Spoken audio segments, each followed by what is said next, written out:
If you still think personal branding is bragging, you are leaving income and influence on the table.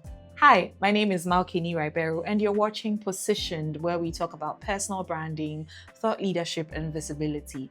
And today we're here to fix your mindset about personal branding. I know you've heard personal branding, and you're tired of hearing it because it's just used like people are packaging and saying that they can do things they can't. And when you meet them, there's a gap between who they are and what they are and all of that. So it doesn't allow you to believe that personal branding is worth its weight. But let me change that. The first thing is a personal brand is not a logo, a website, a bio, a brag post. It is, think about it as your reputation that has been deliberately crafted. Everyone already has a personal brand. There are people who think things about you, about your ability to work, about your personality, about your character. They already have those perceptions.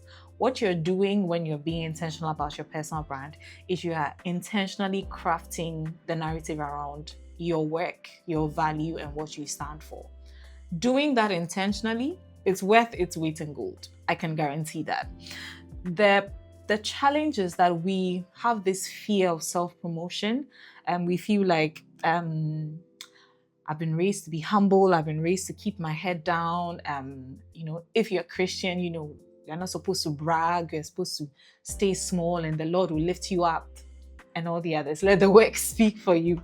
But the truth is, strategy is not the same thing as ego. Just thinking about being clear about who you are and positioning your brand to be seen by the people that matter is what will make your personal brand take off. Think of someone like Trevor Noah. Trevor Noah started as a local comic, and today he is a global thought leader.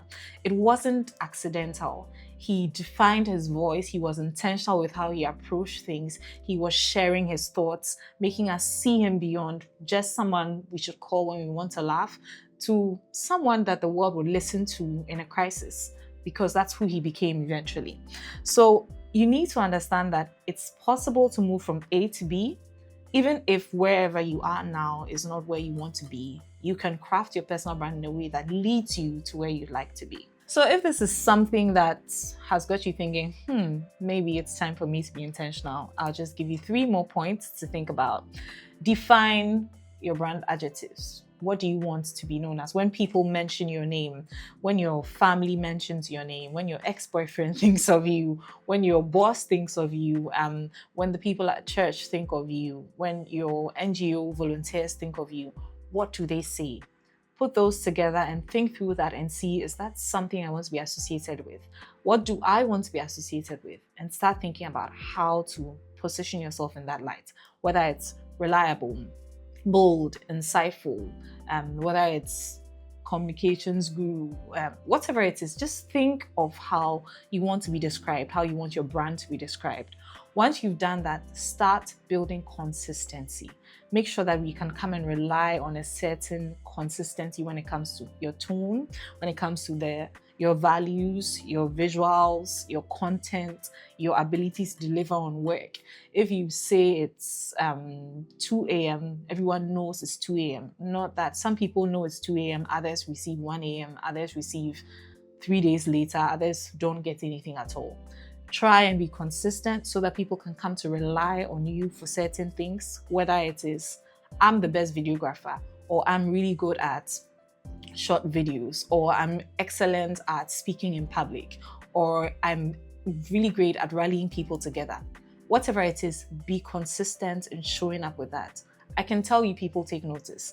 And after a while, give it even 3 weeks, 1 month, you notice that people would start realizing that you are being intentional about how you show up. You're being intentional about how you deliver value. The last thing is share your stories. It's one thing to say, I am this, but let people connect with your why. Because everybody is, I am this. So I can say, I am a comm strategist. But there are 10 billion other comm strategists in this world. So what's your why? What are you passionate about? If you follow my socials, you know I'm very passionate about personal branding. My followers call me the hashtag headshot police or personal branding police, because that's what I keep trumpeting in their ears whenever they encounter my content. So let people connect with your why. Let them understand why you are doing what it is that you're doing. It always makes you more human, and it always gravitates the right people towards you once you start sharing that why. So if you're tired of shrinking, watch the next video on building thought leadership on your terms, because that's something that people also shrink away from. Subscribe to my email list to get tips on how to stay valuable and to continue to get seen, heard, and paid. I'll see you in the next one.